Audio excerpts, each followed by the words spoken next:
Hello students. इस tutorial में हम ये पढ़ेंगे कि अक्टूबर रेवोल्यूशन के बाद हुआ क्या। और जो अभी तक हम पढ़ चुके हैं कि हमने देखा कि फरवरी रेवोल्यूशन हुआ था और उसके बाद अक्टूबर रेवोल्यूशन हुआ और अंत में जो बोल्शेविक्स होते हैं वो कामयाब होते हैं, दे सक्सीड। लेकिन उसके बाद उनकी राह आसान नहीं होती है, सिविल वॉर छिड़ जाता है। इसके अलावा आप इसमें कोल खोज के बारे में पढ़ेंगे। इसके अलावा आप कुलक्स के बारे में पढ़ेंगे, कौन थे। स्टालिन के बारे में भी हम लोग स्टडी करेंगे और उनके जो कलेक्टिवाइजेशन ऑफ फॉर्म्स के बारे में पढ़ेंगे और भी कुछ पढ़ेंगे कि क्या क्या चेंजेस बोल्शेविक्स रूल के दौरान हुए। सोशलिज्म को इस्टेब्लिश करने के लिए व्हाट डिड दे डू और सोशलिज्म क्या होता है। ये सारे कंसेप्ट को हम ऑलरेडी पिछले ट्यूटोरियल्स में एक्सप्लेन कर चुके हैं कि जिसमें प्राइवेट प्रॉपर्टी नहीं होनी चाहिए, कॉमन ओनरशिप होना चाहिए, सोशल ओनरशिप होना चाहिए। ये कोई ना कह सके कि हाँ ये चीज़ मेरी है। So let's begin. What changed after October means October revolution के बाद जब बोल्शेविक्स आते हैं शासन करने के लिए तो क्या चेंज होता है। Bolsheviks were totally oppose to private property. हम पहले से ही जानते हैं इसे कि जितने भी सोशलिस्ट रेवोल्यूशनरीज थे या डेमोक्रेट्स थे they were against private property. Most industries and banks were nationalised. अब यहाँ से आपको पॉइंट्स मिलने शुरू हो जाते हैं कि क्या चेंजेस आए। तो जो इंडस्ट्रीज़ थी और जो बैंक्स थे उनका नेशनलाइजेशन हो गया, मीन्स वो गवर्नमेंट की ओनरशिप में चली आई। हमारे यहाँ जितने भी बैंक्स हैं बड़े बड़े जिनके नाम आप जानते हैं, एसबीआई है या पंजाब नेशनल बैंक है, बैंक ऑफ इंडिया है, इंडियन बैंक है, ये सब नेशनलाइज्ड बैंक्स हैं, मतलब गवर्नमेंट ओन्ड बैंक्स हैं, गवर्नमेंट की प्रॉपर्टी हैं अभी ये। जबकि एचडीएफसी बैंक वगैरह अगर हम लें, आईसीआईसीआई बैंक लें हम, तो ये सब प्राइवेट ओनरशिप के बैंक हैं। इन नवंबर 1917, तो नेशनलाइजेशन कब हुआ? 1917 में। This meant that the government took over ownership and management. जो मैंने अभी आपको बताया कि गवर्नमेंट उसका स्वामित्व ले लेती है, ओनरशिप ले लेती है, उसको मैनेज करना शुरू कर देती है। जैसे कि एसबीआई में जो भी रिप्रेजेंटेटिव रखा जाता है, अपॉइंट किया जाता है, उसे गवर्नमेंट अपॉइंट करती है। Land was declared social property. Land को सोशल प्रॉपर्टी डिक्लेयर कर दिया गया। और पहले क्या था? वो प्राइवेट प्रॉपर्टी थी। अभी इंडिया में हमारे यहाँ मिक्स्ड इकनॉमी है, लेकिन हमारे यहाँ जो लैंड है वो प्राइवेट प्रॉपर्टी में आती है। And peasants were allowed to see the land of the nobility. और जब बोल्शेविक्स रूल में आए तो एक प्रकार से जो उनमें विश्वास करते थे, जो सपोर्ट करते थे, खासकर पीजेंट्स का काफ़ी सपोर्ट हासिल था लेनिन को, तो उन्हें आज्ञा दे दी गई कि आप क्या कर सकते हो? सीज कर सकते हो, जब्त कर सकते हो। जो भी नोबिलिटी थी, मीन्स जो अभिजात वर्ग था, या आप अरिस्टोक्रेटिक पीपल कह सकते हैं, या आप ये कह सकते हैं कि जो धनी संपन्न जो समुदाय था, तो उनके पास बड़ी बड़ी हवेलियाँ होती थी, काफ़ी ज़्यादा ज़मीनें होती थी, तो उनको वो जब्त कर सकते थे, अपनी गिरफ्त में ले सकते थे। In cities Bolsheviks enforce the partition of large houses. ये उन्होंने अच्छा काम किया। हालांकि प्राइवेट प्रॉपर्टी में कभी भी अलाउ नहीं हो सकता। तो बोल्शेविक्स ने, मतलब जो लेनिनवादी गुट के जो लोग थे, उन्होंने क्या किया कि जो बड़े बड़े घर थे, हवेलियाँ थीं, उनको पार्टीशन कर दिया उनका। और क्यों कर दिया पार्टीशन? क्योंकि उसमें जो बेघर लोग थे उन्हें बसाया जा सके, और ये इन्फोर्स किया गया, ज़बरदस्ती किया गया। They banned the use of the old titles of aristocracy. तो जो पहले मोनार्की के समय, यानी जब जार का शासन हुआ करता था, जो टाइटल्स लोग यूज़ करते थे। अब उदाहरण के लिए हम, अगर मैं मॉडर्न टाइम को उदाहरण लूँ तो देखिए कुछ लोगों के पहले सर लगाया जाता है, ऐसे sir Donald Bradman, sir Richard Hadlee. तो ये टाइटल है जो आपके नाम के साथ जोड़ा जाता है। तो उस तरह से किसी भी मोनार्की की निशानी ना रह जाए, तो उसके लिए किया गया टू असर्ट द चेंज, यानी चेंज को और ज़्यादा प्रभावी रूप से लागू करने के लिए न्यू यूनिफॉर्म्स और डिज़ाइंड, मतलब बिल्कुल नयापन लाने के लिए नई यूनिफॉर्म्स डिज़ाइन की गई आर्मी के लिए कि वो क्या पहनेंगे और जो कर्मचारी थे वो कौन सी यूनिफॉर्म पहनेंगे। मतलब टोटल सोशल चेंज यहाँ पे देखने को मिल रहा है। इसे ही कहते हैं रेडिकल चेंजेस।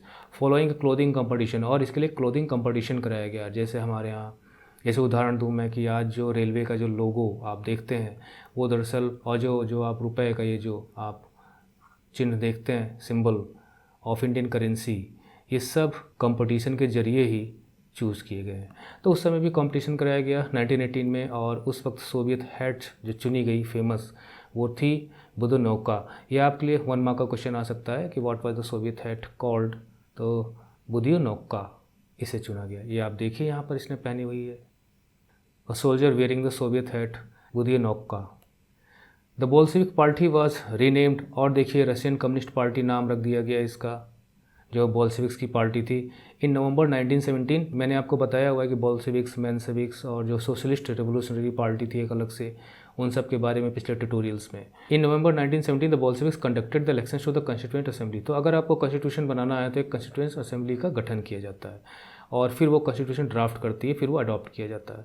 तो ये काम नवंबर 1917 में एक कॉन्स्टिट्यूएंट असेंबली का गठन किया गया, but they fail to gain majority support. दरअसल जो प्रोविजनल गवर्नमेंट बनी थी, आपको पिछली बार याद होगा जो हमने पढ़ाया था पिछले ट्यूटोरियल में, कि जो प्रोविजनल गवर्नमेंट बनी थी वो जार के जब 2 मार्च को वो छोड़ देता है शासन, तो ये बनाई गई थी और ये तय होता है कि बाद में हम नवंबर में असेंबली के चुनाव कराएंगे, कॉन्स्टिट्यूंट असेंबली के, फिर नया कॉन्स्टिट्यूशन बनेगा और फिर एक नया पॉलिटिकल सिस्टम लागू होगा रशिया में।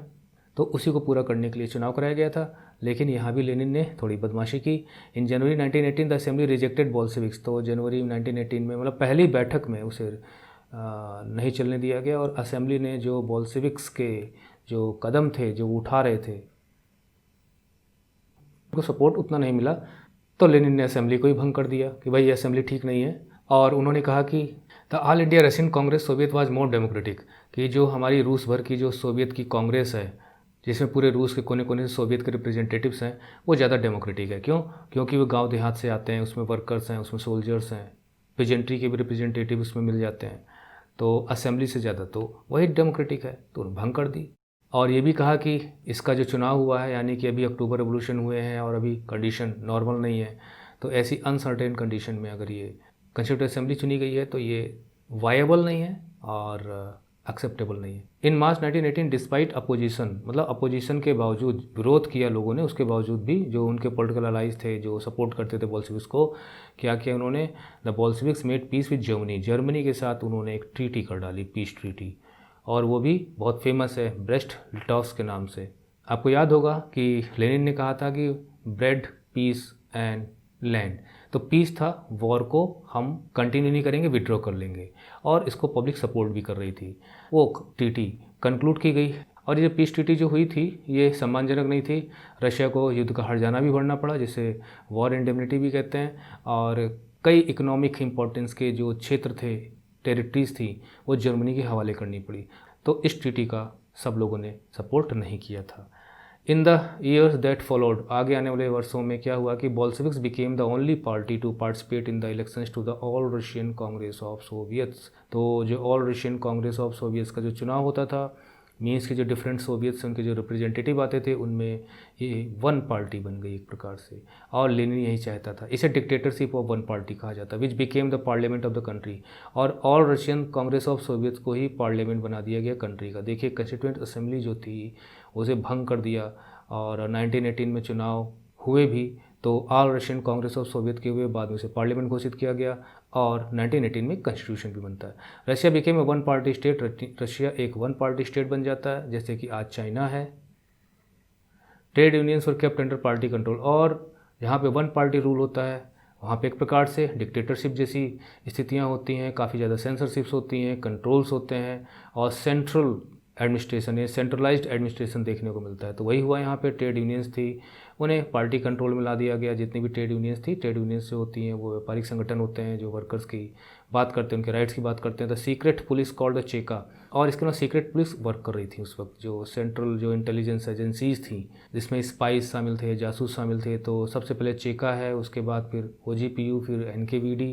चेका जो है वो 1917 से 1922 तक रही, इसके बाद उसकी जगह OGPU ने ले ली, और 1934 तक ये रही, और उसके बाद फिर NKVD जो 1934 से 1946 तक थी।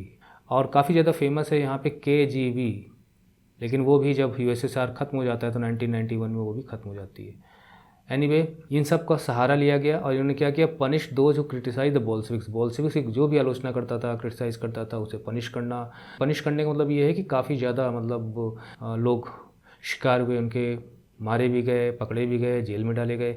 Many young writers and artist rallied. Rallied मतलब होता है कि आप सपोर्ट में जब इकट्ठा हो जाते हैं किसी के, then it you rally to the party.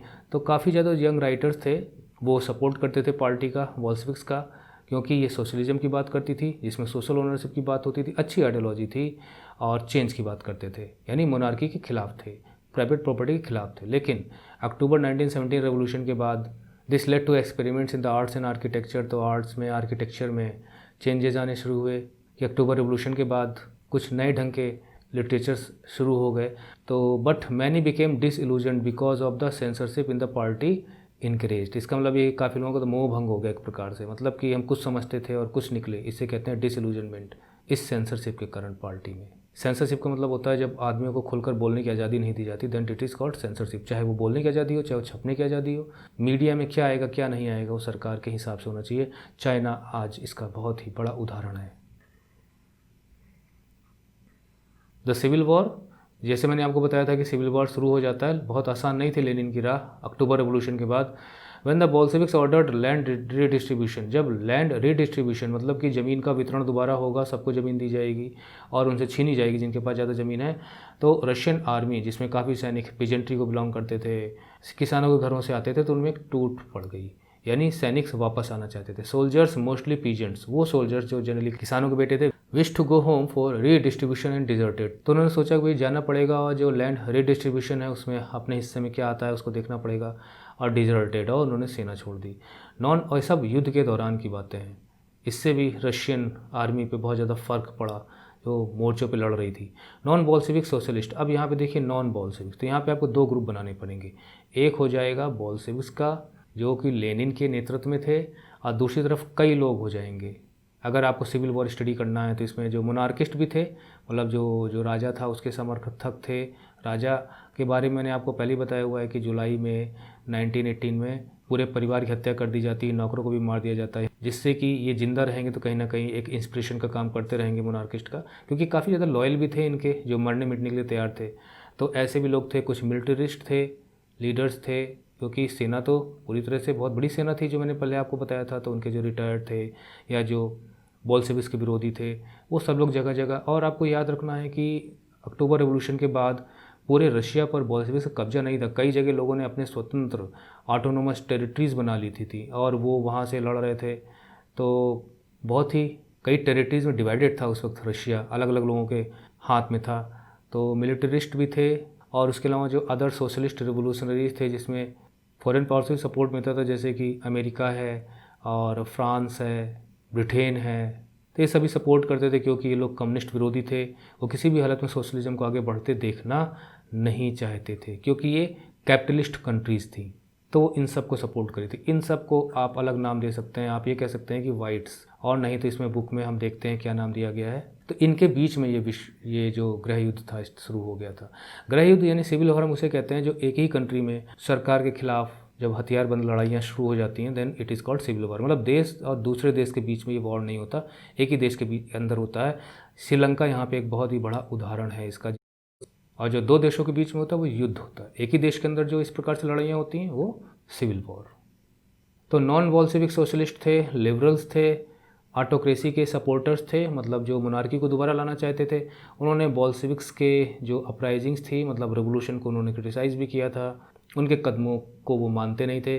There leaders move to south Russia, खासकर इनके जो लीडर्स थे वो साउथ रशिया में चले गए थे। रशिया बहुत बड़ा था और पेट्रोग्रेड इन्हीं सब के आसपास, मतलब कि अच्छी जगह पे तो बोल्शेविक्स थे, जहाँ पर कम्युनिकेशन लाइन भी अच्छी थी, रेलवेज़ भी वेल कनेक्टेड थी, इसलिए ये फेवरेबल पोजीशन में थे। लेकिन बाकी हिस्सों में और ही लोग थे, तो साउथ से ये लीडर्स मूव करके वहाँ से अटैक करना चाहते थे, बोल्शेविक्स को हराना चाहते थे।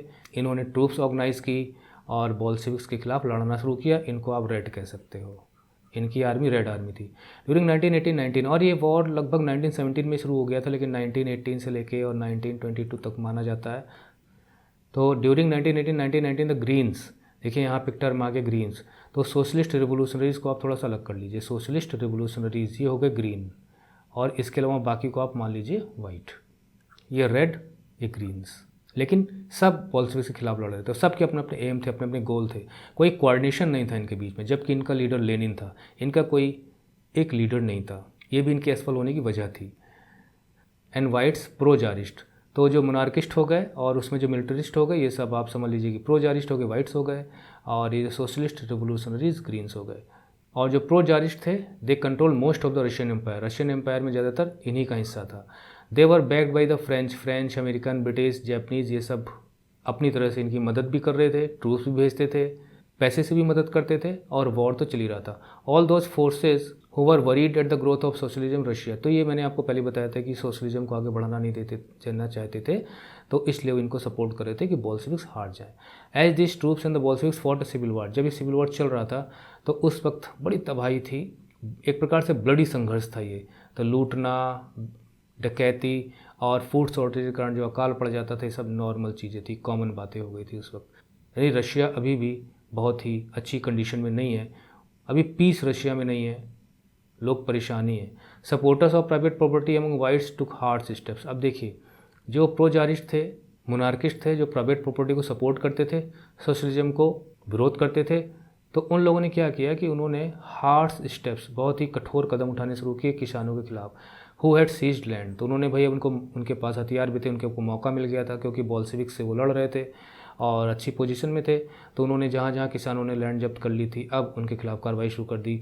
सच actions led to the loss of popular support for the non Bolsheviks. अब देखिए उनके इस एक्शन से, जिसमें किसानों को बहुत ही परेशानी हुई, उनके साथ अत्याचार भी किया गया उनके ऊपर, तो इससे वाइट्स के खिलाफ हो गए पीजेंट्स, और ज़्यादातर सपोर्ट फिर किसको मिलने लगा, बोल्शेविक्स को मिलने लगा। तो ये भी एक कारण था बोल्शेविक्स को सपोर्ट मिलने का। बाई जनवरी 1920 1920 तक आते थे, Bolsheviks controlled most of the former Russian empire. Bolsheviks धीरे कर इनको हराने में कामयाब होते हैं, ज़्यादातर रशियन एम्पायर पर उनका कब्जा हो चुका था। दे सक्सीडेड। अच्छा, इस सफलता में बहुत कुछ योगदान था cooperation with the non Russian nationalists. देखिए रशिया है, अब रशिया में जो सिर्फ रशियन तो रहते नहीं थे, और भी लोग रहते थे, जैसे कि मुस्लिम जडीडिस्ट्स हैं। तो देखिए नॉन रशियन नेशनलिटीज़ का मतलब ये हो गया कि रशियन एम्पायर काफ़ी बड़ा था, उसमें काफ़ी और भी क्षेत्र शामिल थे, जो मैंने पिछले मैप में आपको बताया था किस प्रकार से वहाँ पर सेंट्रल एशिया का हिस्सा था, काफ़ी कुछ फिनलैंड उसी का हिस्सा था, ऐसे ऐसे बहुत से पार्ट थे, पोलैंड का भी हिस्सा रशियन एम्पायर का हिस्सा था, इस तरह से काफ़ी पार्ट थे। जबकि जब ये सिविल वॉर चल रहा था तो इसमें लोगों ने अपनी अपनी इंडिपेंडेंस भी घोषित करने की कोशिश की, जैसे फिनलैंड है, पोलैंड है। तो ये नॉन रशियन नेशनलिटीज़ हम कह सकते हैं। तो काफ़ी नॉन रशियन नेशनलिटीज़ ने सपोर्ट किया बोल्शेविक्स का। लेकिन प्रॉब्लम क्या हुई कि ये जो कॉपरेशन था did not work where Russian कॉलोनिस्ट्स themselves turned Bolsheviks, क्योंकि जहाँ पे रशियन कॉलोनिस्ट थी जो बोल्शेविक्स का सपोर्ट करती थी, तो वहाँ पर उन्होंने क्या हुआ, जैसे इन खीवा जो सेंट्रल एशिया में बोल्शेविक्स जो कॉलोनिस्ट थे, मतलब बोल्शेविक्स के जो समर्थक थे, यानी जो टेरिटरी बोल्शेविक्स के कब्जे में थी, जैसे खीवा बोल्शेविक्स के नेतृत्व में थी, क्योंकि मैंने बताया कई पार्ट में सिविल वॉर में डिवाइडेड था, अपने अपने क्षेत्र को लोग लीड कर रहे थे, एक तरफ बोल्शेविक्स थे, एक तरफ ग्रीन्स एंड वाइट्स थे। तो उस स्थिति में जो बोल्शेविक्स के क्षेत्र में यानी कब्जे में इलाका था, जैसे खीवा है, तो वहाँ उन्होंने क्या किया कि सोशलिज्म को इस्टेब्लिश करने के नाम पे बहुत ज़्यादा कत्लेआम किया लोकल नेशनलिस्ट का, वहाँ के रहने वाले लोगों का, और किसके नाम पर, समाजवाद के नाम पर। तो इस सिचुएशन में क्या हो गया कि मैनी वर कन्फ्यूज्ड, कई लोगों को यही नहीं पता चल पा रहा था कि what the Bolshevik government represent, Bolshevik government चाहती क्या है, क्या उसकी पॉलिसी है, क्या वो हमारी दुश्मन है क्या, इस तरह की एक कन्फ्यूजन क्रिएट हो चुका था। तो इससे नुकसान पहुंचा बोल्शेविक्स के सपोर्ट को। तो पार्टली टू रिमेडी दिस, तो पार्टली मतलब काफ़ी हद तक इस प्रॉब्लम को सॉल्व करने के लिए, इसका इलाज करने के लिए, इसका सोल्यूशन निकालने के लिए जो नॉन रशियन नेशनलिटीज़ थी, मतलब रशियन एम्पायर के आसपास का जो भी हिस्सा था जो कभी रशियन एम्पायर का हुआ करता था, उसमें से जो विभिन्न स्टेट्स थे उन्हें पॉलिटिकल ऑटोनॉमी दे दी गई इन द सोवियत यूनियन। देखिए सोवियत यूनियन की स्थापना होती है 30 दिसंबर 1922 को, तो इसमें रशिया भी शामिल था, इसके अलावा भी कई आसपास के राज्य थे वो भी शामिल थे, उन्हें यहाँ पे नॉन रशियन नेशनलिटीज़ कहा गया है। तो उसमें उन्हें क्या गया, ऑटोनॉमी दे दी गई, भाई अपना शासन स्वयं चलाओ। ऑटोनॉमी का मतलब ये होता है right to govern themselves. The state the Bolsheviks created from the Russian empire in दिसंबर 1922, मैंने आपको बताया कि रशियन एम्पायर से ही और क्षेत्रों को जोड़कर इसका गठन हुआ था। But since this was combined with unpopular policies, लेकिन मैंने आपको बताया कि वन पार्टी रूल था और जो उनकी पॉलिसीज़ थी वो बहुत ज़्यादा पॉपुलर नहीं थी। तो जो बोल्शेविक्स थे force the local government to follow, जो लोकल गवर्नमेंट थी, अब देखिए ऑटोनॉमी का मतलब होता है कि अपनी सरकार स्वयं चलाना, लेकिन उसके बावजूद उन्हें फोर्स किया जाता था कि वो उन पॉलिसीज़ को फॉलो करें जो बोल्शेविक्स चाहते हैं, जैसे like the harsh discouragement of नोमैडिज्म। अब मान लीजिए किसी क्षेत्र में, भाई पहाड़ी क्षेत्र है, काफ़ी ज़्यादा साइबेरियन क्षेत्र है रशिया का, तो वहाँ पे नोमैडिज्म था, मतलब कि लोग वॉक करते थे एक जगह से दूसरी जगह, जिन्हें हम कहते हैं कि they do not live at permanent place, life style of those who do not live in one place but move from area to earn their living. तो ये घुमंतु लोग होते हैं जो भोजन की तलाश में, जीविका की तलाश में घूमते रहते हैं, किसी एक जगह नहीं रहते। तो अब ये स्टाइल लाइफ स्टाइल थी, इसको रोकने की कोशिश की गई। Attempts to win over different nationalities were only partly successful. तो इसलिए जो डिफरेंट यानी जो रशियन एम्पायर में जो शामिल थे हिस्से इसमें यूएसएसआर में, उनको ये पॉलिसीज़ रास नहीं आ रही थी, और इसलिए हम ये कह सकते हैं कि ये जो कोशिशें हो रही थी ये ज़्यादा सक्सेसफुल नहीं हुई, यानी नाराज़ थे लोग। और ये जो सोवियत यूनियन है ये 1991 में ख़त्म भी हो जाता है लगभग। तब तक उसमें 15 नॉन रशियन नेशनलिटीज़ शामिल थी, यानी नॉन रशियन स्टेट्स शामिल थे। रशिया बाद में अकेला रह जाता है, जो कि आज भी है, और बाकी सब यूक्रेन है, किर्गिस्तान है, तजाकिस्तान है, उज़्बेकिस्तान है, सब जितने भी है सेंट्रल एशिया के जो कंट्रीज़ हैं सब इंडिपेंडेंट हैं और अलग हैं। यानी 1922 से 1991 तक धीरे धीरे करके, शुरू में 15 नहीं थे, ये 15 लगभग मिलके यूएसएसआर का हिस्सा थे, लेकिन 1991 में सब खत्म हो जाता है। Making of A socialist society, तो एक समाजवादी व्यवस्था क्या है उसे हमें देखना है। ड्यूरिंग द सिविल वॉर के दौरान the Bolsheviks kept industries and the banks nationalised. तो भाई हमने पहले ही पढ़ा था कि इंडस्ट्रीज़ और बैंक्स का नेशनलाइजेशन हो चुका था। दे permitted peasants to cultivate the land. Peasants को इजाज़त मिल चुकी थी कि वो अपनी भूमि पर जुताई कर सकते हैं, खेती कर सकते हैं, जो सोशलाइज्ड हो चुकी थी। बोल्शेविक्स यूज्ड कॉन्फिस्केटेड लैंड, यानी जो लैंड जब्त की गई थी यानी छीनी गई थी बड़े बड़े ज़मींदारों से, to demonstrate what collective work could be. तो उन्होंने इस ज़मीनों को ये डेमोन्स्ट्रेट करने की कोशिश की, ये दिखाने की कोशिश की कि कलेक्टिव वर्क क्या होता है। इसके बारे में थोड़ा बहुत हम आगे पढ़ेंगे, या हम यह वाला हिस्सा पढ़ लेते हैं तो शायद आपको क्लियर हो जाएगा। देखिए, socialist cultivation in a village in the Ukraine. A commune वा सेटअप, कम्यून उसे कहते हैं जहाँ पर लोग इकट्ठा रहते हैं और साथ वर्क करते हैं। वा सेटअप यूजिंग 2 फार्म्स, यानी 2 बड़े बड़े फार्म्स को जिन्हें जब्त किया गया था, छीना गया था, उनको इकट्ठा कर दिया गया, एक बड़ा फार्म बना दिया गया। The commune consist of 13 families, और लगभग 13 परिवार उस ज़मीन पर काम करने के लिए लगाए गए। तो एक कम्यून बनाया गया, कम्यून में बहुत बड़े फार्म था और उसमें 13 फैमिलीज़ काम करती थी। ये कलेक्टिवाइजेशन या कलेक्टिव वर्क का एक उदाहरण है, इसे ही कहते हैं socialisation of work. The farm tools, जो भी टूल्स थे प्राप्त हुए थे वहाँ पे, वो सब फार्मर्स को दे दिए जाते हैं और कम्यून को दे दिए जाते हैं, और उसके बाद मिलकर लोग खाना खाते थे कम्युनल डाइनिंग रूम में, मतलब एक कॉमन डाइनिंग रूम हुआ करता था। और जो इनकम होती थी इस एग्रीकल्चरल प्रोड्यूस से, वो सब आपस में बांट लिया करते थे। और किस तरह बांटते थे? According with the principles of cooperative communism. देखिए, कोऑपरेटिव मतलब सहकारिता, यानी जितने लोग मिलकर काम कर रहे हैं वो अपने काम के अकॉर्डिंग प्रोपोर्शन में जो हिस्सा होता है वो बांटते हैं। The entire proceeds of the members labour, अच्छा, जो भी वहाँ श्रम होता था यानी मेहनत की जाती थी, उससे जो भी निकल के आता था, जो भी इनकम होती थी, वो as well as dwellings and facilities, जो वहाँ सुविधाएं थी और जो वहाँ पे रहने की जो जगह थी, बिलोंगिंग टू द कम्यून, जो कम्यून की थी, सब लोग मिलकर उसका यूज़ करते थे। मतलब कम्यून की फैसिलिटीज़ का, वहाँ के ड्वेलिंग प्लेस का सब लोग मिलकर यूज़ करते थे, यानी कोई एक मालिक नहीं था। ये प्राइवेट प्रॉपर्टी का उदाहरण नहीं है, ये कॉमन ओनरशिप का उदाहरण है, सोशलाइजेशन का उदाहरण है, कलेक्टिव फार्मिंग का उदाहरण है, कलेक्टिव वर्क का उदाहरण है और कोऑपरेटिव का उदाहरण है। और इस कोऑपरेटिव वर्क में 13 फैमिलीज शामिल हैं। ये रहा इसका source, the history of A Soviet collective form, 1955। The process of centralised planning was introduce, centralised planning introduce की गई। Officers assessed how the economy could work and set targets for a 5 year period. तो ये जो planning थी ये 5 year period की बनाई गई, इसे 5 ईयर प्लान्स कहा जाता है, जो हमारे यहाँ भी फेमस थे। लेकिन जो प्रेजेंट गवर्नमेंट है, यानी कि जो मोदी की गवर्नमेंट है, इस वीडियो को बनाए जाने तक उन्होंने इसको ख़त्म कर दिया था और उन्होंने अपनी सिस्टम को लागू किया हुआ है। तो पंचवर्षीय योजनाएं बनाई जाती थी, योजनाओं के टारगेट रखे जाते थे। On this basis they made the 5 year plans. ये 5 ईयर प्लानिंग 1928 में शुरू हुई थी। The government fixed all prices to promote industrial growth, और प्राइस फिक्सेशन भी एक सोशलिज्म या सोशलिस्ट स्टेट की पहचान होती है।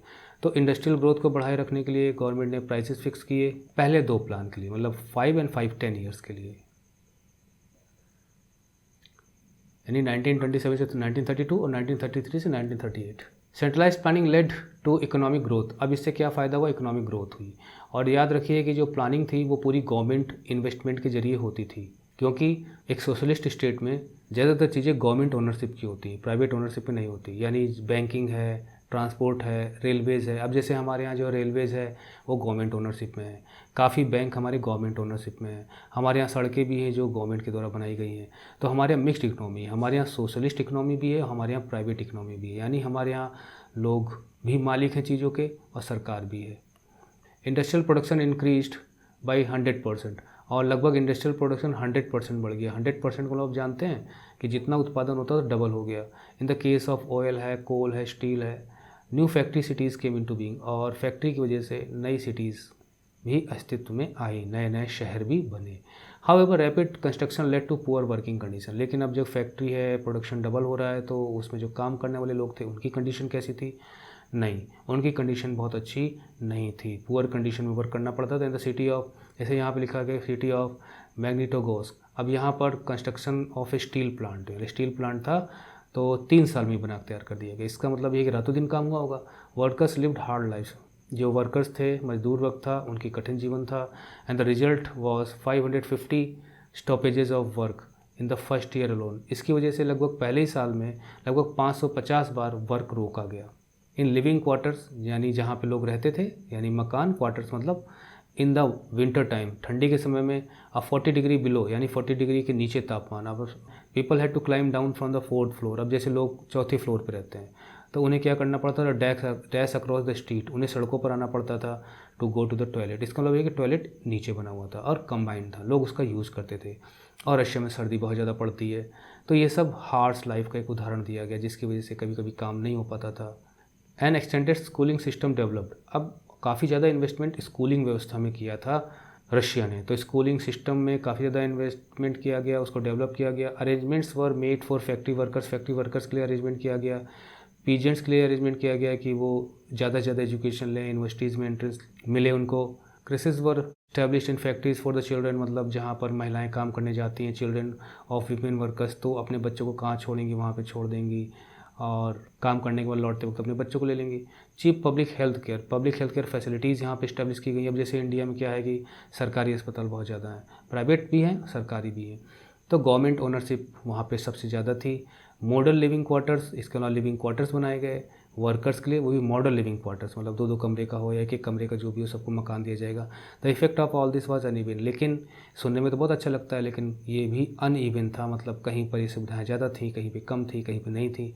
दो सिंस गवर्नमेंट रिसोर्सेज व लिमिटेड, क्योंकि गवर्नमेंट के पास रिसोर्सेज भी लिमिटेड थे। लेकिन 1991 में अगर ख़त्म भी हो गया था सोवियत यूनियन, तो उसकी वजह यही थी कि सोवियत यूनियन फाइनेंशियली काफ़ी वीक हो चुका था, क्योंकि सब चीज़ें अगर गवर्नमेंट की ओनरशिप में होंगी, सारा काम गवर्नमेंट के अंडर में होगा, तो उस स्थिति में क्या कोई देश बहुत मजबूत हो सकता है फाइनेंशियली?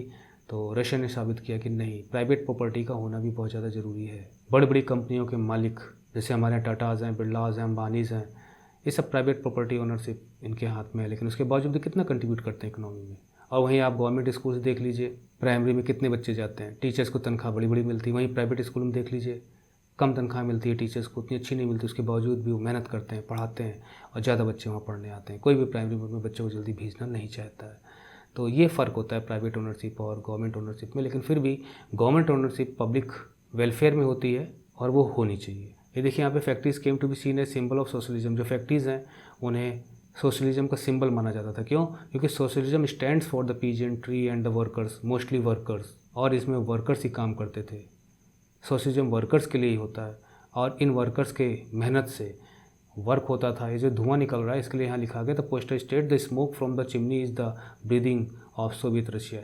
ये धुआं निकल रहा है एक प्रकार से, ये सोवियत रशिया की सांस लेने का प्रतीक है। मीन्स कि वर्कर्स काम करके रशिया को बहुत ज़्यादा स्ट्रॉन्ग बनाएंगे। और सोवियत का मतलब ये है कि a council, a body, a community of soldiers, workers. ये देखिए आप, स्कूल है, children at school in Soviet Russia 1930s में बच्चे पढ़ रहे हैं। और a child in मैग्नीटोगोस्क during the 5 year plan, तो देखिए यहाँ पर हमने उदाहरण लिया था इसका, तो यहाँ पे लड़का देखिए काम कर रहा है। हालांकि चाइल्ड लेबर पर बाद में प्रतिबंध भी लगाया गया था। ये देखिए आप, देखने में बहुत अच्छा लग रहा है। एक कॉमन डाइनिंग रूम है और यहीं पे सारे मजदूर भोजन करते थे, खाना खाते थे। इनको सबको तनख्वाह मिलती थी, काम करते थे। प्रोडक्शन जो होता था वो गवर्नमेंट की देख रेख में होता था। ये सब सोशलिज्म की पहचान थी, यानी प्राइवेट प्रॉपर्टी नहीं है, सब गवर्नमेंट प्रॉपर्टी है।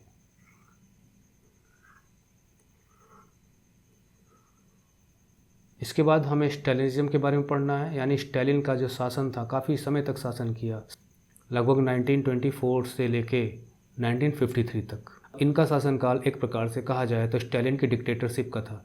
और स्टालिन के मरने के बाद निकिता क्रुश्चेव शासन में आए, तो उन्होंने डी स्टालिनाइजेशन का काम शुरू किया, यानी कि स्टालिन के डिक्टेटरशिप की सारी जो निशानियाँ थी उन्हें मिटाने का काम किया और सुधार करने की कोशिश की। एनीवे हमें स्टालिन के बारे में पढ़ना है।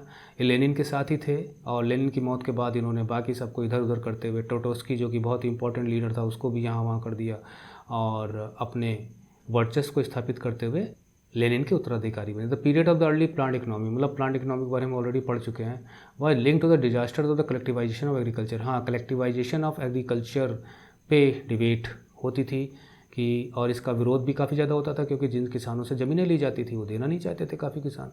तो इसे डिजास्टर यहाँ लिखा गया है कि ये एक बर्बादी की वजह भी था कई किसानों के। और एग्रीकल्चर प्रोडक्शन बढ़ा कि नहीं बढ़ा ये हम आगे देखते हैं। 1927-1928 the towns in Soviet Russia facing an acute problem of grain supplies. Grain supplies की बहुत बड़ी प्रॉब्लम थी। सोवियत रशिया में खाद्यान्नों की कमी थी, अनाज बहुत ज़्यादा मात्रा में नहीं उपलब्ध था। तो गवर्नमेंट फिक्स्ड प्राइस है, तो गवर्नमेंट ने प्राइसेस फिक्स कर दिए जैसा कि मैंने आपको बताया था। At which grain must be sold, कि ग्रेन किस हिसाब से बेचा जाएगा, prices fixed.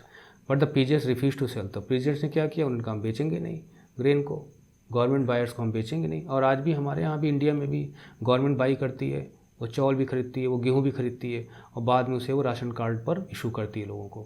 Stalin who headed the party after the death of Lenin, तो स्टालिन जो लेनिन के बाद आए, इंट्रोड्यूस्ड फर्म इमरजेंसी मेजर्स, तो उन्होंने बहुत कड़े कदम उठाए। इमरजेंसी मेजर्स का मतलब ऐसा होता है जहाँ पर लोगों के राइट्स खत्म कर दिए जाते हैं और आपातकालीन जैसी स्थिति बन जाती है। ही believe that rich peasants and traders in the country side were holding stocks. अब उसका मानना था कि जो धनी किसान हैं और जो बड़े बड़े व्यापारी हैं वो क्या करते हैं, जो देहात के इलाके में वो लोग स्टॉक बना रहे हैं, मतलब कि भंडार कर रहे हैं, इकट्ठा कर रहे हैं अनाजों को और मार्केट में नहीं ला रहे हैं, जिसकी वजह से प्राइसेस बढ़ जा रही हैं।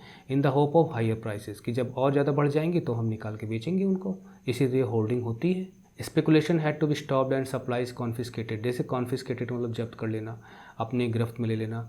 तो स्पेकुलेशन का मतलब होता है कि सट्टा लगाना, यानी कि अब जैसे होल्डिंग कर ली हमने कि आगे प्राइस बढ़ेगा तो हम बेचेंगे, तो भविष्य में दाम के गिरने उठने उस पर जो आपके जो डिसीजंस होते हैं वो स्पेकुलेटिव डिसीजंस कहलाते हैं। तो उसको रोकने के लिए क्या किया गया कि जो सप्लाईज को कॉन्फिस्केट कर लिया गया, अपनी गिरफ्त में ले लिया जो भी फूड ग्रेन प्रोडक्शन था।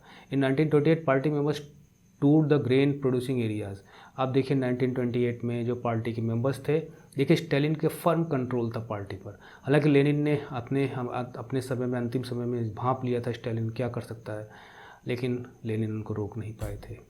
Tour the grain producing area supervising enforce grain collections, तो वहाँ देखते थे, सुपरवाइज करते थे ग्रेन का कलेक्शन कैसा है और कुलक्स को रेट करते थे। The name for the well to do peasant, जो धनी किसान थे उन्हें कुलक्स कहा जाता था, मतलब रिच पीजेंट्स। तो ये माना जाता था कि रिच पीजेंट्स ही होल्डिंग कर लेते हैं, जिसकी वजह से मार्केट में प्राइस दाम बढ़ जाते हैं ग्रेन्स के, तो इनके ऊपर रेट किया जाता था कि इनके यहाँ कहीं अनाज का भंडार तो नहीं लगा गया। एज शॉर्टेजेस कंटिन्यूड, जब फिर भी शॉर्टेजेस बनी रही, the decision was taken to कलेक्टिवाइज farms, तो ये हो गया कि भाई फार्म्स को कलेक्टिवाइज करो।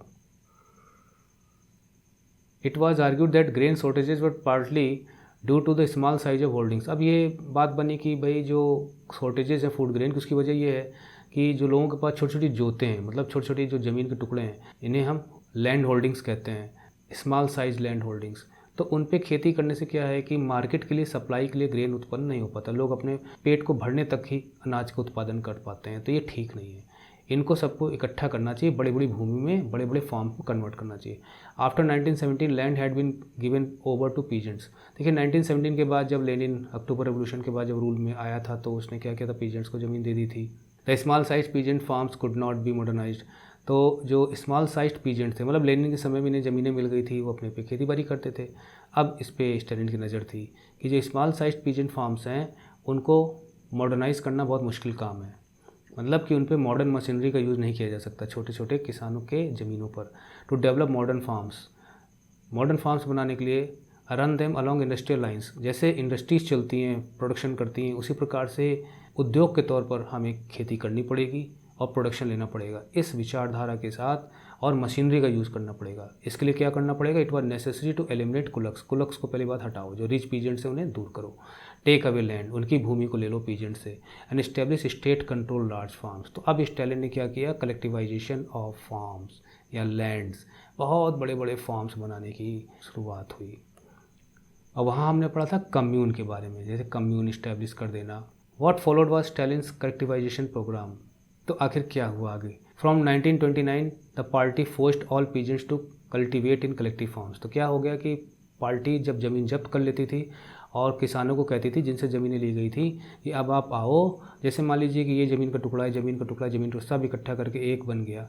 अब जो इनके मालिक थे उनको सबको कहा गया सब लोग आओ यहाँ काम करो, क्योंकि इन्हीं ज़मीनों से ये फॉर्म बना था। कलेक्टिव फार्म्स जिसे कोल खोज कहा जाता था। अगर कोल खोज पूछा जाए क्या है तो आप कह सकते हैं कि it was collective farms and these collective farms were found by taking away lands from the peasants. The bulk of land यानी जो ज़्यादातर भूमि का जो हिस्सा था एंड इम्प्लीमेंट्स जो उसमें औजार इस्तेमाल होते थे, वह transfer to the ownership of collective farms.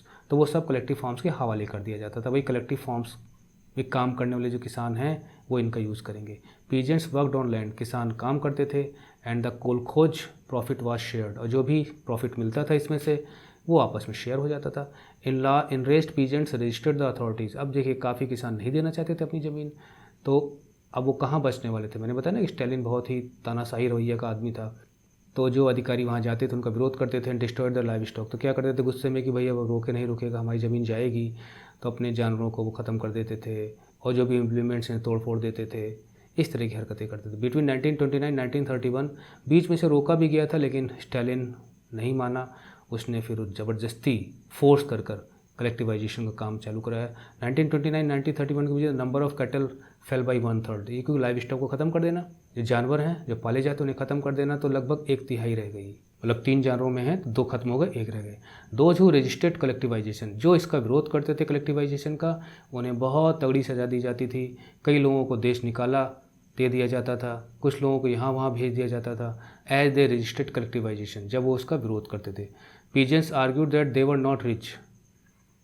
Peasants का कहना था कि वो भाई धनवान नहीं है, वो कोई कुलक नहीं है, and they were not against socialism, socialism के विरोधी भी नहीं है, लेकिन उनकी ज़मीन न ली जाए। लेकिन नहीं मानते थे। काफ़ी लोगों को तो मौत के घाट उतार दिया गया। स्टालिन के समय में millions of people were killed, deported, exiled, put in prison. यानी हिटलर तो था ही, हिटलर से कम स्टालिन नहीं था। दे medley did not want to work in collective farms for a variety of regions. अच्छा, क्यों वो अपने फार्म्स को नहीं देना चाहते थे, अपनी ज़मीन को नहीं देना चाहते थे? क्यों? क्योंकि कई कारण थे। स्टालिन्स गवर्नमेंट अलाउड सम इंडिपेंडेंट कल्टिवेशन। जो स्टालिन की गवर्नमेंट थी, सरकार थी, उसने कुछ इंडिपेंडेंट कल्टिवेशन को बढ़ावा दे दिया था, बट ट्रीटेड सच कल्टिवेटर्स अनसिम्पैथेटिकली।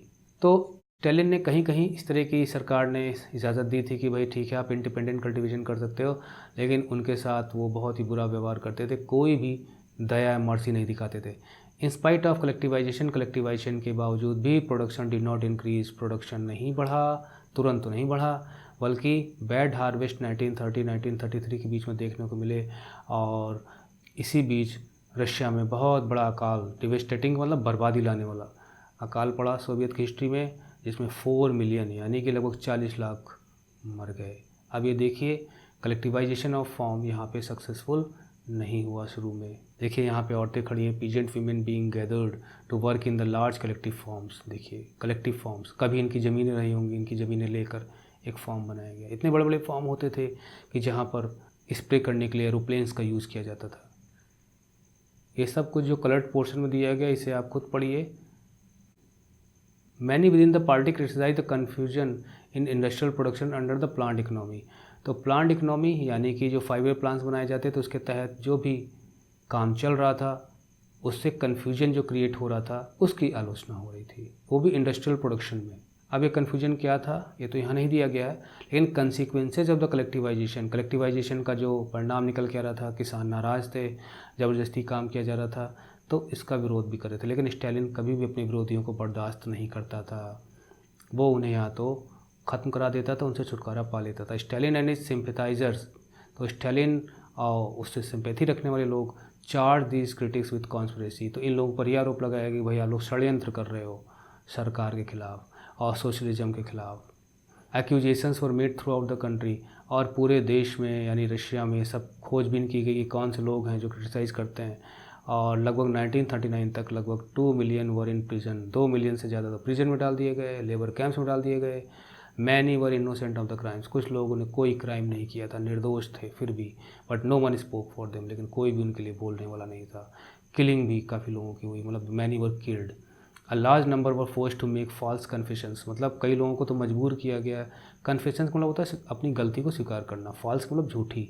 उन्हें फोर्स किया गया कि वो झूठ ही स्वीकार करें कि हाँ हमसे गलतियाँ हुई। अंडर टॉर्चर किया जाता था और कई लोगों को मौत के घाट उतार दिया गया। Several among them were talented professionals, इसमें ऐसे भी लोग थे जो टैलेंटेड थे, प्रोफेशनल्स थे, अपना योगदान देश में दे सकते थे। यानी स्टालिन के समय ऐसा था कि कोई भी गवर्नमेंट का विरोध ना करे, जो गवर्नमेंट कर रही है उसे करने दिया जाए। तो हम ये कह सकते हैं कि स्टालिन एक डिक्टेटर था। इसके बाद ये 5th टॉपिक है, हम इसे अगले ट्यूटोरियल में लेंगे और ये सब आप पढ़ लीजिएगा खुद ही। इसी के साथ ये ट्यूटोरियल पार्ट खत्म होता है। Thank you for watching the video tutorial. See in the next video. Till then goodbye, take care.